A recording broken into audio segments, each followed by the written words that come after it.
નમસ્કાર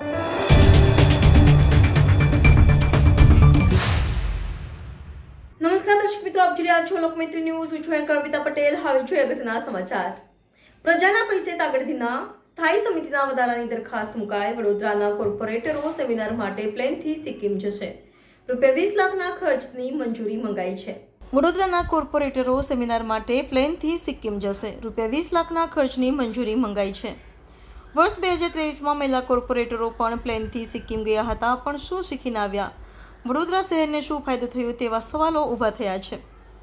મહિલા કાઉન્સિલરો બાદ હવે પુરુષ કાઉન્સિલરો સિક્કિમ ખાતે યોજાનારા સેમિનારમાં ભાગ લેવા જશે. આગામી 6 માર્ચથી 12 માર્ચ સુધી the regional centre for urban and environmental studies of all India institute of local self government Mumbai દ્વારા આયોજિત સેમિનારમાં ભાગ લેશે.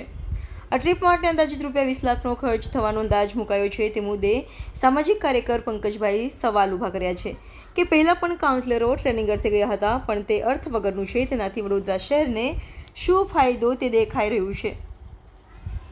સિક્કિમ સરકારને પોલિસી શીખવા જેવી છે, જેથી કરીને વડોદરા શહેરને ફાયદો થાય. આ તો પિકનિક કરવા લોકો જાય છે. વિમાન કરતાં ટ્રેન મારફતે પ્રવાસે જાય તો ખર્ચ ઘટી શકે. Bureau report, Lokmaitri news, Vadodara. Vadodara શહેરના સત્તાધીશો શૈક્ષણિક પ્રવાસ એટલે કે કોઈક રાજ્યમાં જવું અને ત્યાંથી શીખીને કંઈક સારી વસ્તુઓ વડોદરા શહેરમાં લાવવી એવો પ્રયત્ન કરી રહ્યા છે. સિક્કિમ જવાના છે એવી વાત છે, અને સિક્કિમ જવા માટે જે પુરુષ કાઉન્સિલરો જવાના છે એમનો 40 લાખની આસપાસનો ખર્ચો છે. અને આ ખર્ચાની અંદર તમે વિચાર કરો કે વડોદરા શહેર પહેલેથી જ સયાજીરાવ ગાયકવાડે સરસ એવી નગર રચના કરીને મૂકેલી છે.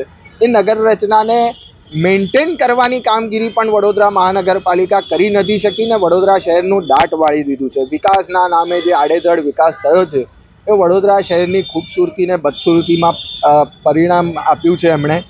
બીજી બાજુ તમે જોઈ શકો છો, તમારે સિક્કિમ જેવા રાજ્યમાં શીખવા જઈ રહ્યા છો તો સિક્કિમ એવું રાજ્ય છે જ્યાં બરફ પડે છે, જ્યાં દુર્ગમ રસ્તાઓ છે, જ્યાં પહાડો છે, ત્યાં રખડતા ઢોરની સમસ્યા નથી, ત્યાં વરસાદી પાણીની સમસ્યા નથી, ત્યાં ગટરની સમસ્યા નથી, પીવાના પાણીની સમસ્યા નથી, ત્યાં રોડ રસ્તાની સમસ્યા નથી.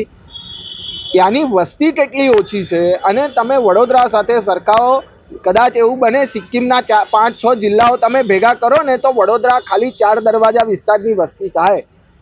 આટલી વિષમતાઓ હોવા છતાં પણ વડોદરા મહાનગરપાલિકાના સત્તાધીશો ત્યાં કંઈક શીખવા જાય એ વાત પણ ગળે ઉતરતી નથી. ત્યાંથી કંઈક શીખીને આવશે કે વડોદરા શહેરને કોઈ ફાયદો થશે એ પણ લાગતું નથી.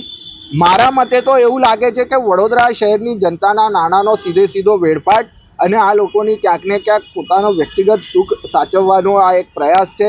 એક પિકનિક સરકારી ખર્ચે થઈ જાય.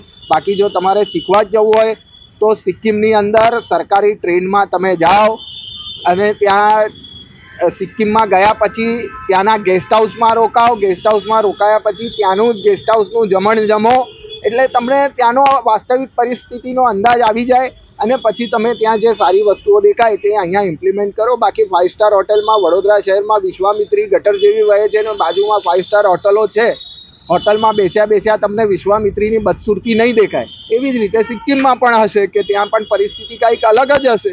એટલે તમે જો શીખવું જ હોય તો સરકારી પૈસે જાઓ, ખોટા વેડફાટ ના કરો. 5 સ્ટાર હોટલમાં જવાનું 40 લાખ રૂપિયાનો ખર્ચો, જો સરકારી વ્યવસ્થામાં તમે પ્રવાસ કરશો તો આ 10% ખર્ચો થઈ જશે અને 2 થી 2.5 લાખ રૂપિયામાં આ ખર્ચામાં તમે પ્રવાસ કરી શકશો અને વડોદરા શહેરની જનતાને એનો લાભ આપી શકશો. અગાઉ મહિલા કાઉન્સિલરો પણ ગયા હતા, તો એનાથી કઈ વડોદરા શહેરને ફાયદો થવો શક્ય જ નથી. તમે ગમે તે કરો પણ હોજમાં હોય તો અવાડામાં આવે. સિક્કિમમાં તમે શું શીખવા જશો?